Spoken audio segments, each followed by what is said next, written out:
இப்போ சிறகடிக்க ஆசையில வந்துட்டு டைரக்டர் ட்விஸ்ட்டு மேல ட்விஸ்ட்டு, ட்விஸ்ட்டு மேல ட்விஸ்ட்டுன்ற மாரி குடுத்துக்கிட்டு இருக்காரு. ஆனா லேகா போற மாரி தோணுது. ஆனா நல்லா தான் இருக்கு பார்க்கறதுக்கு.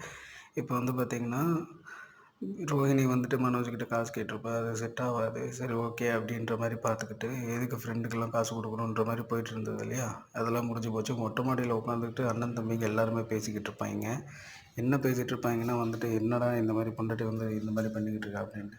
"எதுக்குடா நம்ம காசு குடுக்கணும்? காசு குடுத்தா திருப்பி வருமா இல்லையா?" அப்படின்ற மாரி மனோஜ் சொல்லுவான். "ஆமாடா நம்ம உதவும்தா தான் நம்ம உதவுனா தான் நமக்கும் வந்து பின்னாடி எல்லாருமே உதவுவாங்க." அப்படின்ற மாரி பேசுவான். அதுக்கப்புறம் வந்து பார்த்தீங்கன்னா, ரவியும் சொல்லுவான், "ஆமா. நான் எல்லாருக்கும் ஹெல்ப் தான் பண்ணி ஆகணும்." அப்படின்ட்டு. அப்புறம் ஸ்ருதியும், ரோஹிணி போயிட்டு ஸ்ருதி கிட்ட காசு கேட்பா. "இல்ல எதுக்காக வாங்கணும்? எதுக்காக காசு செலவு பண்ணணும்?" அப்படின்ற மாரி இருக்கும். எல்லாம் இன்ட்ரெஸ்ட்டா குடுத்தாவது ப்ராஃபிட்டா இருக்கும். சும்மா எதுக்கு இந்த மாரி பண்ணணும் அப்படின்ற மாரி போயிட்டுருக்கும். லைக் அண்ட் சப்ஸ்கிரைப் பண்ணுங்கள் ஃப்ரெண்ட்ஸ். Thank you.